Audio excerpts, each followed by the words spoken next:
Okay, there we go, Susan. We're here, and welcome everyone. This is Lou Martin, and So as soon as it's on Facebook, I'll just sorry, we can get busy. Perfect. 1 second. Techno stuff. Of course. All right, we're good. Okay, so welcome to Awakened Spirits Network. I'm Lou Martin, and my guest today is a brand new friend who was kind enough to reach out to me. She was saying after I did an interview with Tristan Jacobson, and this is Susan. How do you say your surname? I'm sorry, Susan Menanno. Susan Menanno, well said. Yes, thank you so much, Lou, for having me today. Pleasure. Well, tell us all about yourself and how we can serve the greater good here today. I'm delighted to meet you. Thank you. Oh, well, thank you. Well, where to start? Well, I suppose it began years ago in that I always had people that inspired me. Yes, and I'm sure we all have.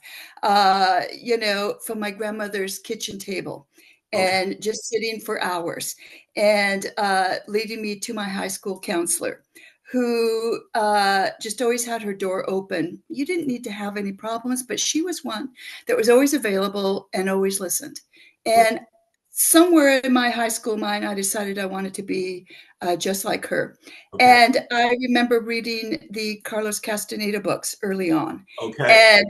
And working in the wilderness for decades and standing on ridgetops with my arms wide open saying, I'm ready, and calling forth my Don Juan, if you will. Yes. Well, in enter Ruby and Warren Newton, Okay. meeting them in the 1980s. And they said they were looking for us, my husband and I. And they had flown in from Hawaii to Southern Oregon, where Okay. we met. Okay. And Warren was actually 5 ascended masters in one.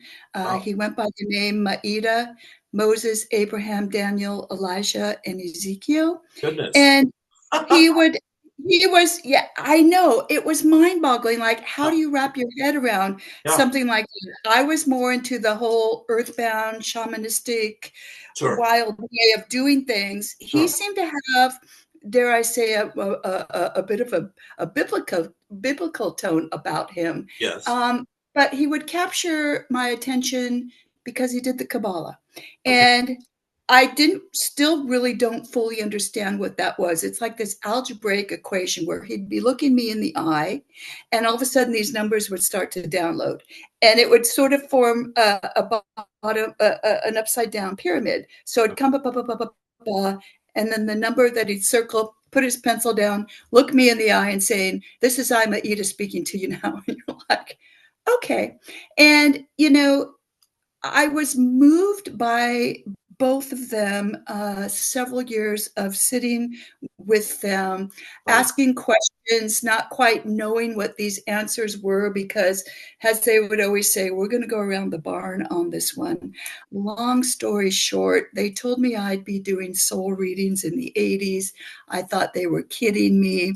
I went back to raising 2 sons, working in the wilderness, but constantly still had this sort of like thing in the back of my mind. I Sure. was still standing on ridgetop saying I'm ready and not really knowing I was calling forth this work now. But if you will, it was those wilderness experiences, those times alone. I was a wilderness ranger, and I'm just prefacing that because I would literally go in alone, sometimes 10 days at a time, sometimes 4 days, sometimes 5 days.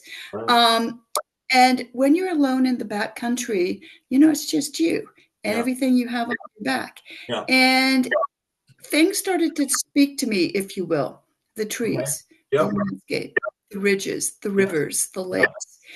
And it all sort of started to gel. And I still really didn't know how I would come about, telling the world I was a soul reader. And so, Right. uh, eventually no longer worked for the Forest Service. It was kind of time to move on, not knowing what that moving on was. So I took a series of odd jobs. Interestingly enough, I ended up at a print shop where a lady was a graphic designer, where I, on a whim, asked her to make a business card, Susan Menanno, soul readings, phone number, Right. the journey began. Oh, I great. was real slow at handing out those cards. I eventually started to. One of those women who I didn't hand a card to, but she's told me I needed a website. She created a website for me, and it slowly just launched me into a session of miracles, if you will, getting random phone calls. Would you like to come to my spiritual conference? Right. Those kinds of things. Right. So that's rather who I am in a nutshell. And I know that we all, have callings, and we all have reasons why we're here on this earth during this time. And obviously, this is my time to come forth and put this out to the world. Beautiful, honey. Absolutely beautiful. Thank you. Wow, that's a. Thank you. You're welcome. Well, so Yeah. you've written a book, which is a big achievement, and it's called Spirit Walker, right? Yes. Okay. Yes. Can you And it's talk about about, that? Yeah. yes. Thank you. It's about some of my alone times in the wilderness areas, and how there's two main characters in the book: Grandmother Wisdom, who's actually Ruby, who I sat with, Okay. and Eagle Eyes, who is Maita. And so I chose to use those kinds of names, putting more of a shamanistic background to it. Sure. Seeing eagles in trees and having them talk to me, Oh, hearing voices, grandmother wisdom. It talks about my innocence and right. how I was told I needed to see my place in the universe, and me asking, well, why do I want to see my place in the universe? And grandmother wisdom telling me, well, then and only then will your life make sense. Right. And so it's this real innocent approach to us all stepping into spirituality, Right. stepping into that which we already are beyond this physical presence.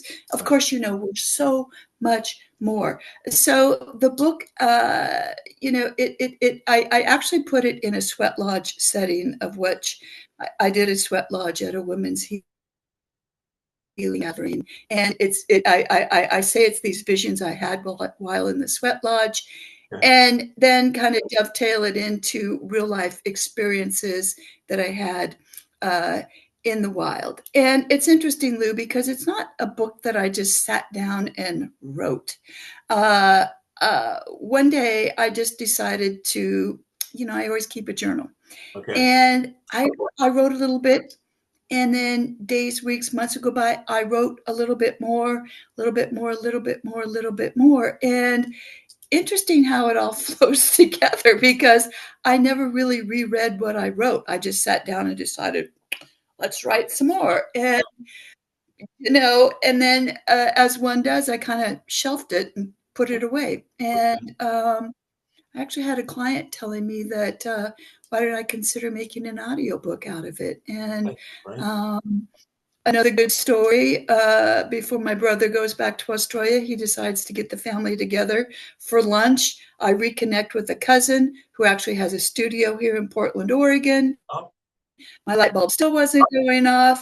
A couple months later, I'm like, studio, audiobook, right. make Right. phone calls. Yes. And so as of April last year, we began the journey Right. of recording the book. Finished it in January. It's now up on Spotify. The hard copy is soon to come out, probably next month. Great. So there's the story of some of my teachings. I've already started a second book. The first book is Spirit Walker, A Journey of Remembering. Okay. And the second book I'm calling Walking in Two Worlds, which is a woman alone in the wilderness, which picks up with a lot of experiences that I had while being out there. Wonderful. So, yeah, I hope people like it. You can go to the website, shamanwalks.org, and you can purchase it right there. There's Okay. also a small clip you can listen to kind of get a Okay. taste for it. Yeah, Fantastic. yeah. Fantastic. Wow. Great. Okay. Well, you seem this is wonderful. I'm just thrilled to learn about all this, and put you in the pantheon of as you said, conscious people that are very aware that our time has come here to really get these wisdom teachings out to the world and help people open their hearts and listen to the land and honor Mother Earth. You come from a very native, indigenous kind of background. Is that a part of your experience as well, your culture? My grandmother on my father's side, yeah, told me that my grandfather uh, was part Blackfoot Indian, so Yeah, Montana. yeah. She shared with me that she was Paiute, Okay. White Cloud Paiute, out of Colorado. It's really hard to trace those Sure, ancestral sure, roots, sure. you know how they cut off, but um, I always had a connection with the land. I mean, Yeah, yeah, tree planter, wilderness ranger, always out there, yeah. always wanting, needing Sure. to be out there. And, Yes. you know, uh, I just find Earth is our greatest teacher. And it's very interesting because we're all spiritual beings by nature, right? It's all the journey of remembering. And it's all the journey that nobody is more unique than anybody else. We all come with spiritual gifts. And we rather find those gifts as we move along.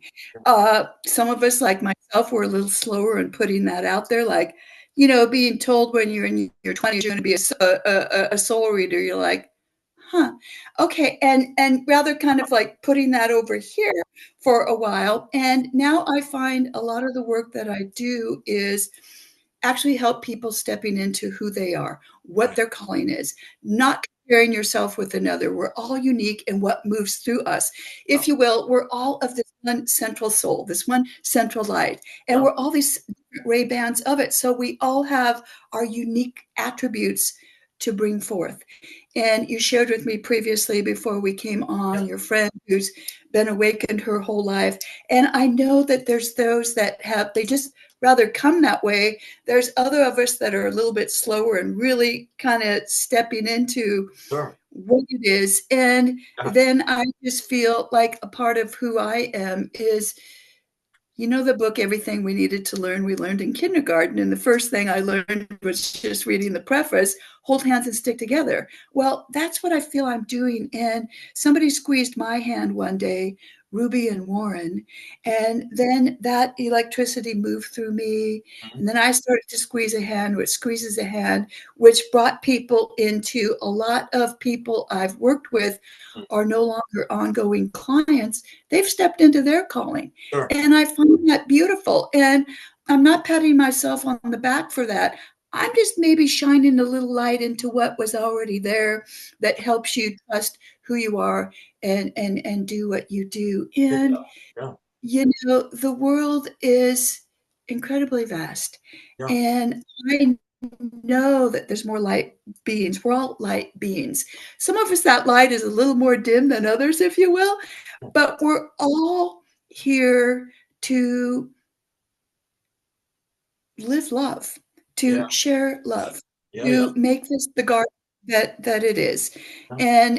And so the more that I can share who I am, you share who you are, you're helping those of us get the word out.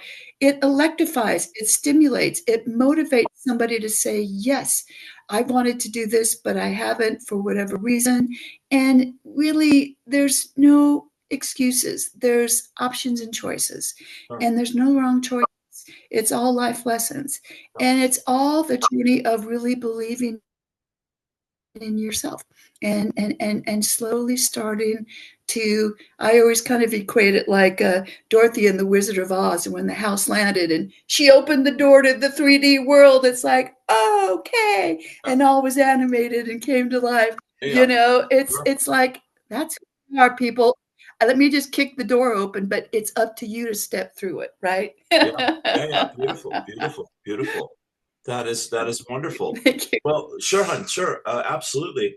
I mean, this is, such a pleasure.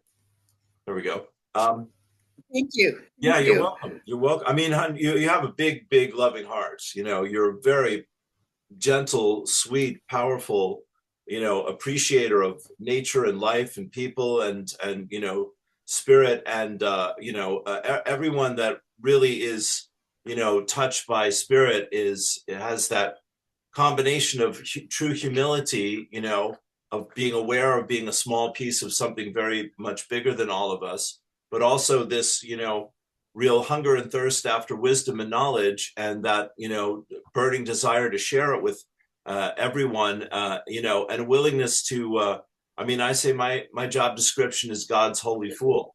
If I feel God has asked me to do it, I will do it, whatever the consequences. And like you're saying, things do fall together, and the help is there when, especially if we ask for it.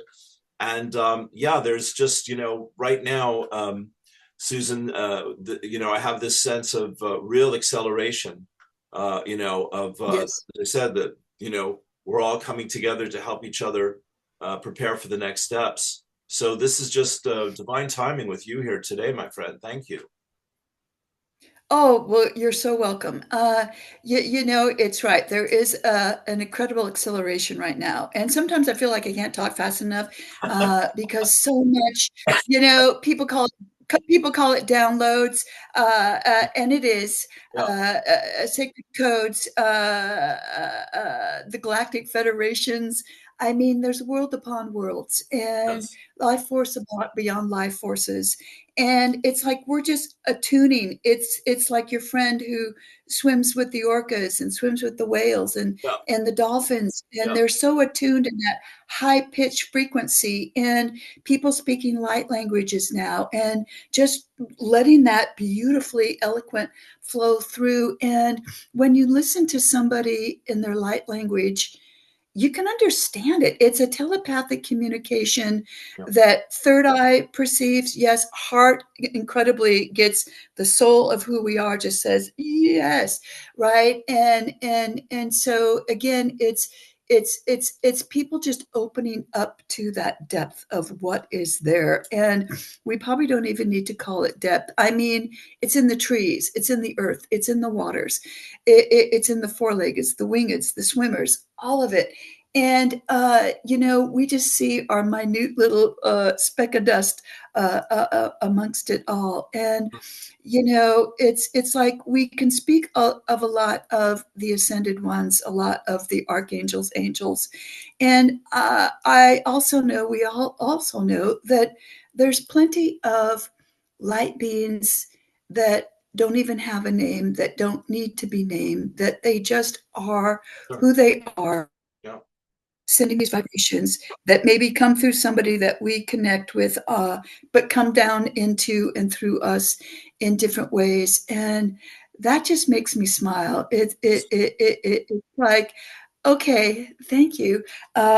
It's like just that depth of purity and unconditional love, that they're just sending these vibrations, these higher frequencies to us. And when we're open, we receive them, and we receive them in little nuances every way. For example, you can just be walking. For me, it's always walking in nature, and something just stops. My body stops. It attunes in. I oftentimes look up. There might be a hawk, there might be something, there might not be anything at all. It might be the rustling of the leaves. But in that moment, you just feel a part of it all, and deeply connected. And I just totally have to smile because it's like, okay. And it's hard to put words around what Of is course. wordless. Yeah. And just that feeling, and again the depth of it all, of who we are, that just keeps coming in and coming in. And really, I know we're getting back to using our telepathy, right, where third eye just totally opens. And of course, behind third eye's pineal gland, down from that soft spot in the skull, those two interact. And the Christ consciousness center, it's like that beam me up place, if you will. But it's like so much is, as you say, coming through right now. And it's like nobody is estranged from one another. It's no more random acts of kindness. you just start talking to people and you find a commonality or something that pretty soon you're talking about spirituality or you're talking about the price of strawberries. It doesn't matter what it is. There's some sort of connection that we're all feeling that is taking us beyond gender, beyond ethnicity, beyond good or bad, up or down, white or dark, has and has nots, political dogma of it all. It's just vanishing, and it needs to, because it's like we're at the tipping point, if you will. Yeah. And more people are trusting to be themselves. I still get a lot of people talking about, oh, this woo-woo talk or whatever. It's like, well, let it out. Don't put it over in the closet and close the door on it anymore. Kick the door open. Yeah. Wizard of Oz, just whoo, this is what it is. Start to talk about it. Start to become it. This is that holding hands and sticking together vibration that's moving through us all right now. And it cannot be contained. It will not be contained. This golden age, it's here. It's beyond the new age. It's beyond the Aquarian age. It's beyond putting age on it. It's nameless. It's formless. It's the all that is in all of us. And it's just beautiful in this moment. I'm feeling it. I'm feeling I it feel with the you. pressure. Yeah. It just radiates through, and anyone listening, I know they're receiving it as well too. And we can just close our eyes Okay. and just sit with this for a moment. Yeah. And I just have to smile, and hands always go over the heart. And I've got these two rocks in my hand, a little rose quartz and a little amethyst, and rose for the heart. And just feeling that heart opening and expanding. Great Spirit, those that are here with us this moment, we feel you, we receive you, and we expand into the depth of all conditional love that is you, that is us, that's in all sentient life, that's in all planets, in all worlds beyond. And just letting our mind just kind of grasp out into what our heart knows and what our soul is beyond words. It's just this depth of feeling, of connection, of peace, of joy, of purity, and of unconditional love. These are just words. It's the feeling behind the words. And that's why we're getting back to using our telepathy, where we just open the third eye. Touch third eye right now. Everybody touch third eye. Push it open, feel it come in, and just feel your connection with it all, in it all, with it all. And let that beautiful vibration just go all the way down to your toes, all the way down into the core of Earth, and wrapping up from the core of Earth, going out to the worlds, coming in, dropping down into those chakras above the head, into the crown, down through the third eye, voice, heart, solar plexus, sacral rootedness, and just feeling rooted in the depth, in the virtue, in the joy, and in the love. We give thanks this moment. Aho. Namaste. Selah. Yes. All right. It just is this beautiful feeling of presence, this beautiful feeling of being in here together, of the oneness of it all. And that's oftentimes where I tend to go. Yeah. Beyond words. It's into that depth of expression. Yeah. Oh, I felt all of that. That was beautiful. Thank you.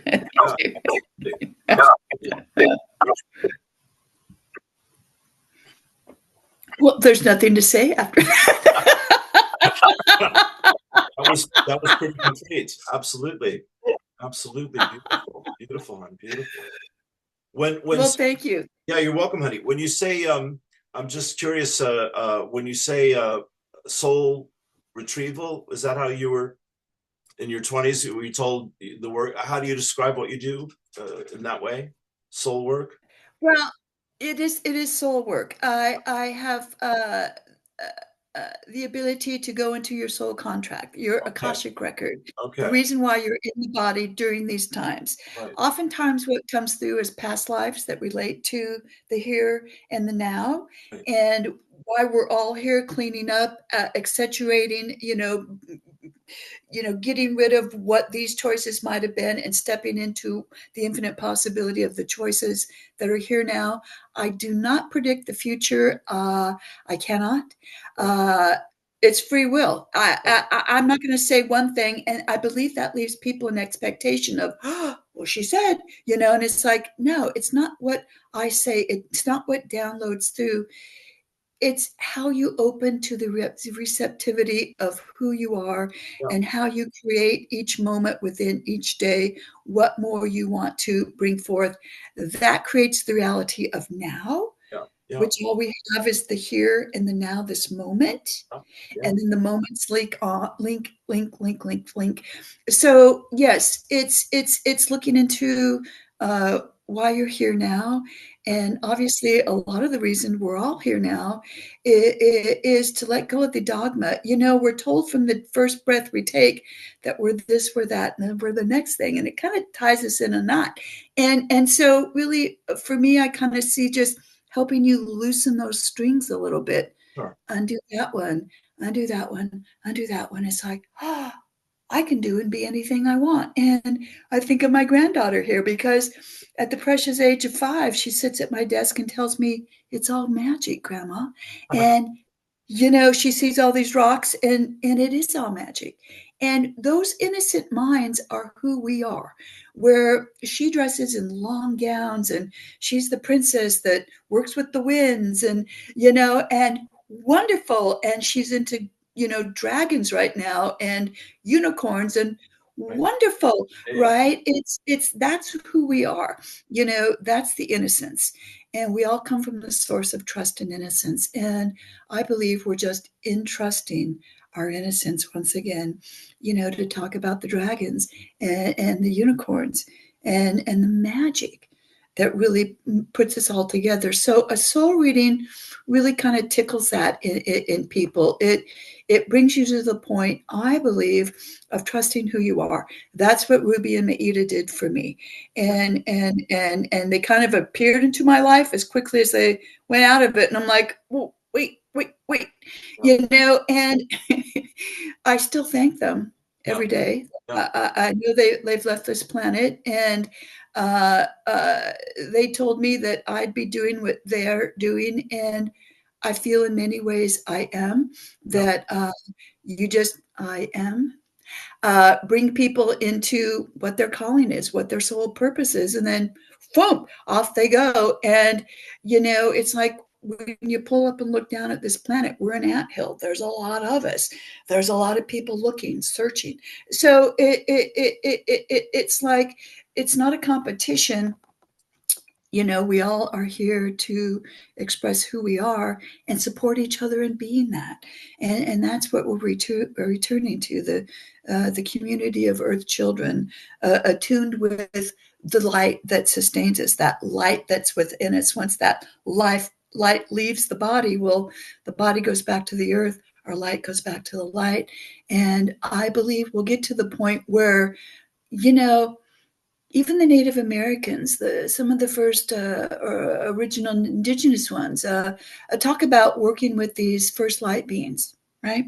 And excuse me, they talk about how these beings were so incredibly tall, and it's like when you think about it, from what I know, our light body is like a good 15 feet above us, right? It's just, whoa, we're just having to, whoa, fill into that, move into that, and when I think of indigenous ones, I think about how they lived in harmony with the Yes. planet. Yes. And when you think that a lot of their petroglyphs, they've etched in these spaceships, And it's around the planet. It's not just on the North American planet. It's everywhere in the caves of southern France, in your stone works there in Ireland, in Yeah, England. It's yeah, everywhere. yeah. There's these discs that they've all seen, and so they've all worked with these light beings. And if you will, it was these light beings that were transferring this harmonious way of interacting and being on this planet Earth. Mm-hmm. If you think about Mm-hmm. right, and so indigenous ones wanting to glean from that, and who actually lived that, and how it actually got distorted, if in many ways through Oh yeah. time. It's like, Oh yeah. the push button society we live in right now. We push the button. I'm on the cell phone. Push the button. Push the button. It's like, um, you know, my mom used to be a phone operator where she didn't push the button. You called the operator and she plugged you in and plugged it. It's like how quickly, when you think about it, it's really changed from my mother's grandmother, right? My great great great great grandmother, to all my grandmother wisdom to me. Now I'm the grandmother, and here's my granddaughter, returning the unicorns and dragons and the magic of life, and that generation, the ones coming in have such a renewal of light.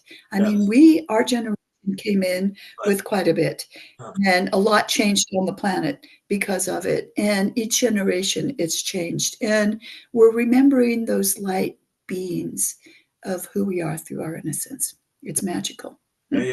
Yeah. Beautiful. What's your granddaughter's name? Her name is Cassia Wild, which is fantastic, right?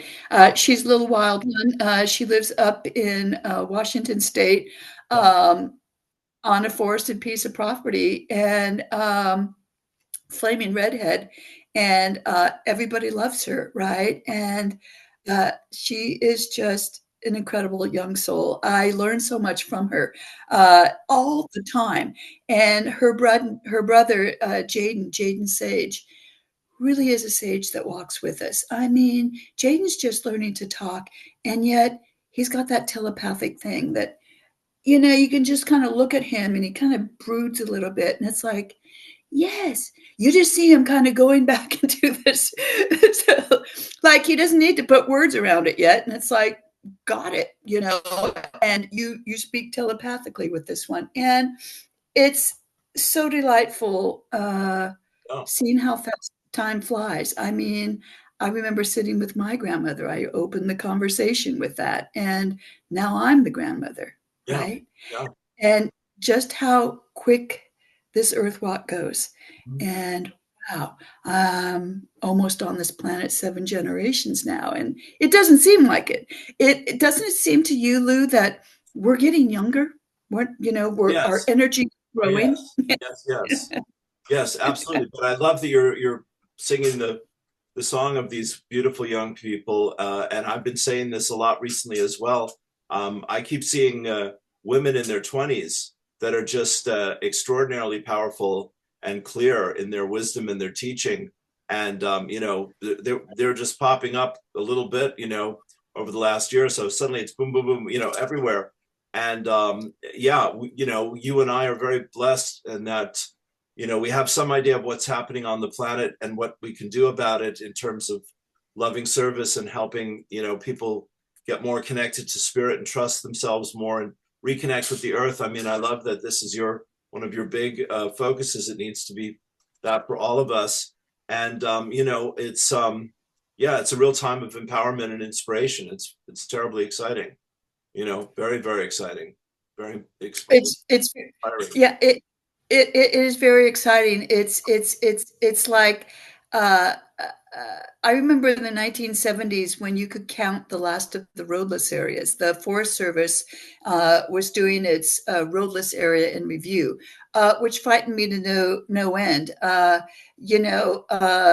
uncle worked in the woods, and I remember as a kid going out and collecting pine cones, Right?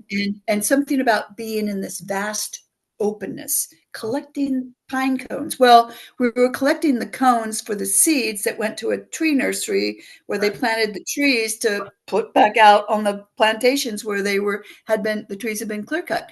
And so from that, to being able to count the last of the roadless, it was like, oh my word.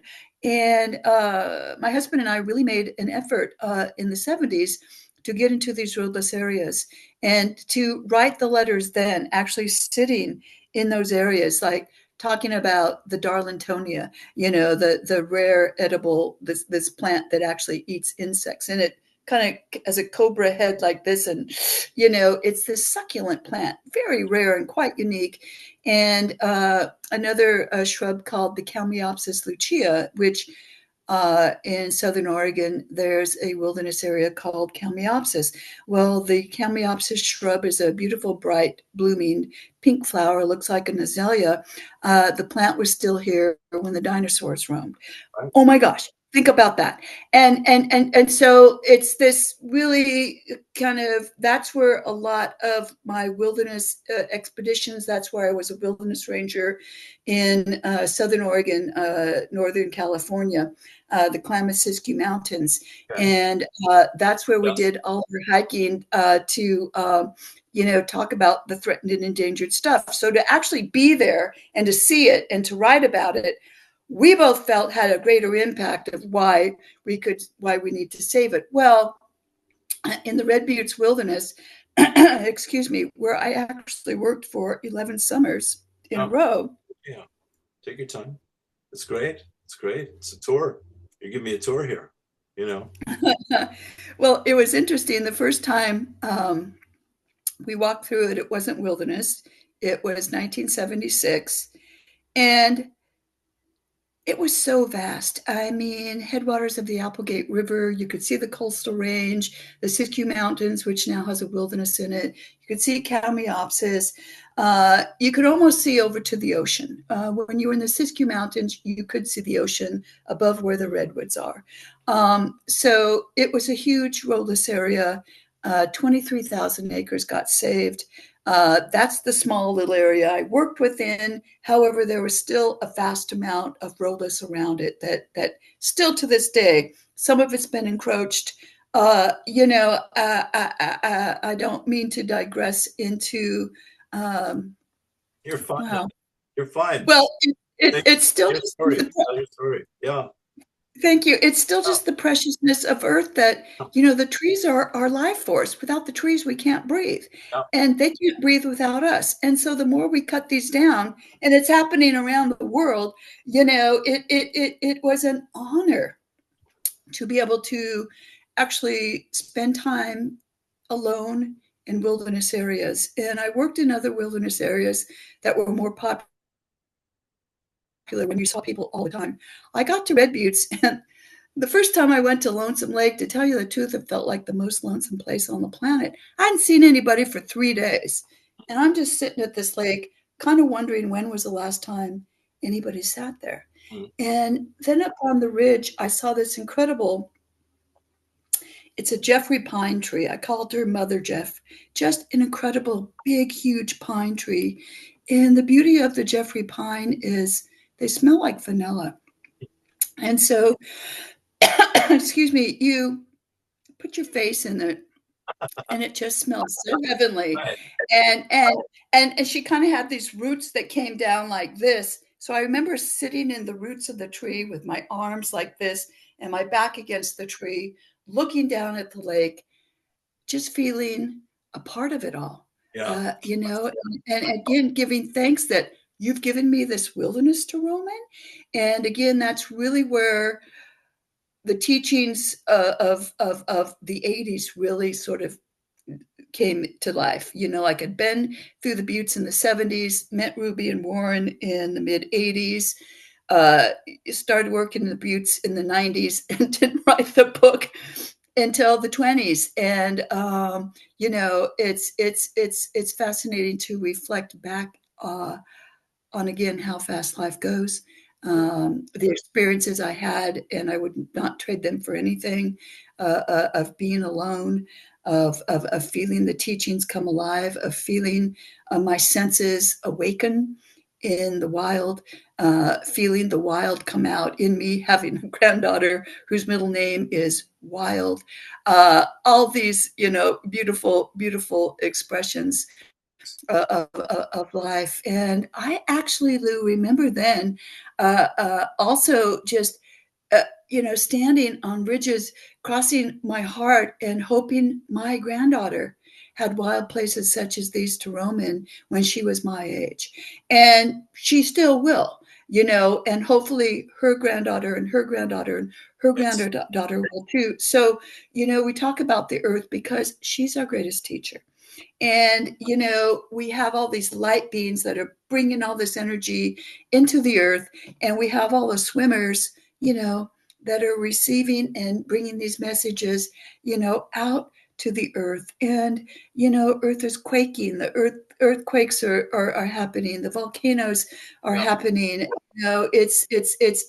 She's alive, Yes. Yes. like bring that, let that earthquake well up in you, get it out of you, attune with it, let that wild child come out and give thanks, give thanks that without the trees, again, we can't breathe. Without fresh water, we cease to be. Now, we can live without food, but air and water, we're light beings, and we are getting back to that place where, yes, we won't need these human things, but for now we do. And so we give thanks that they're here, that we can grow our own food, we can go to a farmer's market, you can meet with community, kindred spirit, we're everywhere. And so again, it's just, reaching out to people every day, and finding your commonalities, and seeing your soul expression in theirs, right? We're all reflections of one another.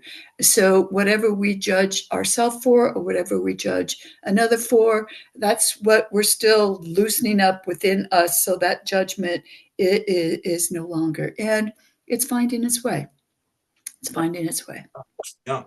Sweetheart, you were singing a beautiful song over there, my friend. That is just absolutely yeah, yeah, yeah. Sure. I mean, I was blessed to hang out with Dakota, in the Dakotas for a while and be a part of their ceremonies. And it's a group called the Star Knowledge Conference, which was still ongoing. And it was a teacher named uh, Standing Elk I spent time with. I don't know why things are repeating. But he was a great teacher and a great inspiration. And my love and respect for the indigenous people of the planet is immense. And they have held that space for all of us. And now we need to return to that. It's the seventh generation, isn't it? We're coming back. The tribe of many colors, and we need each other, as we said earlier. And we're coming together. And Susan, this is the beginning of a wonderful friendship and connection right here. So I'm just so grateful for your love, your wisdom, your commitment to Mother Earth, and to bringing the teachings of Spirit into my life in such a beautiful way today. Thank you. Oh, you're quite welcome. And it's you already know it, right? I'm just sort of like tickling that out in you, and tickling out in others, and yes, to uh it's the ceremonies that the indigenous people remind us of. And we're all looking for that kindred spirit. We all want to hold hands and sit around a campfire, share stories, but listen to one another. And that's what we're really doing. We're hearing each other, and we're creating sacred space, loving space, where it's okay to let your hair down, tell me everything and anything, and no judgment. This is a beautiful zone just to let it out, and share joy, and our hearts just continue to open and open and open. And that's really what this is all about, is just seeing the kindredness in each other and the uniqueness that we each bring to that council fire, right? It's like we all have a piece of wood to put in, and it all has a different scent, but it all burns the same way. And it's just wonderful, to gaze at the embers and how they just change and flicker, and it's mesmerizing. And our soul is mesmerizing, and the wisdom of who we are, it runs deep, and it runs true. And it cannot and will not be contained. So we give thanks to the indigenous ones holding those ceremonies, where they learned it from, and where those before them learned it from. And oh my gosh, and thump, and that here we are, just again trying to put it into words that it's just a loving thing that goes beyond words. So yeah, I want to thank you for our time today. It's just been lovely to connect. We had a little bit of a spiritual technology there in the beginning. Initiation for both of us, getting to know each other. It was perfect. Yeah, darling. Yes. Bless you. I Thank just, you. you're very welcome. Just, so my people are Irish. I'm American, and I came 18 years ago, and I just fell in love with the place. I realized that there was a groundedness and a rootedness that was missing from my life, as well as having some understanding of my own ancestry, which I really had no concept of in the States, and in that way, and finding out this will, a few things here to touch on as we share this, as we finish up here in a moment, but finding out that the Celts, the Irish, were indigenous to the culture here in the same way that the native peoples in other cultures were, living outside of the Western model completely. And we had the same genocide here, basically, with the famine, and that's when my people left and came to North America. So that I've come full circle at this time is really quite a big thing in my life, you could say. And what I want to also share, aside from all of that, which I'm still learning bits and pieces, I've just started studying the Irish language here for the first time a few weeks ago, and that's been an insight, because now I'm sitting with the elders of the community. Uh, They're talking the uh, native tongue, but they're letting me into the history and the traditions, and what things mean, and why there are 5 words for a feeling. There's an Irish title called 32 words for a field. And so all of this is just exploding my little American head here in a good way. But then the last thing is that I'm connected through interviews here with another chap, Jer Banks, who's sponsoring a holding of hands around Cork City, hands across Cork. And this is the third time he's done this kind of ceremony. Just again, like you and I are in love with here, my friend, to represent, the community and the culture and the oneness and the spirit of the people. So I'm thrilled that that's happening in a few weeks. I'll be a part of that. And then Jara sends me, after we did our interview, an invitation to, I believe, the Choctaw Nation, who were the people that sent what little money they had to try and save the Irish from starving to death in 150 years ago. So they will be here in their full glory, and they're going to do a ceremony, and we're going to be a part of that in July. So all of this is just so exciting. So it's just great to be able to share any of that and be a part of it. And yeah, absolutely. I know you and I are friends now, Susan, and we will keep each other in our thoughts and prayers, and connect as we find opportunities to share our messages with the greater world. It's our time, as we said. it is, and thank you for sharing that. I've got some English in me too, and some Irish, yes, and I have studied the Druids, and what an Okay. incredible civilization. And just I've always been attracted to rocks, and these standing rocks, and Yeah, it's that just fits phenomenal. perfectly. That But fits but perfectly. It's beautiful that you're reconnecting with your ancestry and learning the language, and that these ceremonies are continuing forth. It just speaks to how small the world is, Yeah, if you will, yeah, yeah. and how much we all have in common, no matter where you are on this planet. And I mean, here you are in Ireland, and I'm on the west coast of the United States, and well, it's like this technology puts us all together, and through the light of love too, we get to connect, and so it's been a joy speaking with you and connecting with you, and thank you for letting me share a part of who I am, talk about my book a little bit, and again, people can get a hold of me through Yes. shamanwalks.org, and it's just a delight to do this work, to continue to meet kindred spirits, and just to share love, because that's what it's all about. Aho matakwe asen, my friend. Amen. Yes. Yes. Yes. A phrase I don't get to say every day of my life. Bless you. Bless you. Well, Susan, I will definitely be reaching out to you again. And please, if there's anything else I can do for you, don't hesitate to ask me. It's an honor to connect with you. And my heart is in your hands, my friend. Thank you. Oh, well, thank you so much. It's been a joy. It's been a joy. Love you so much. Take good care. Okay, darling. You too. Peace and blessings. Bye All for right. now.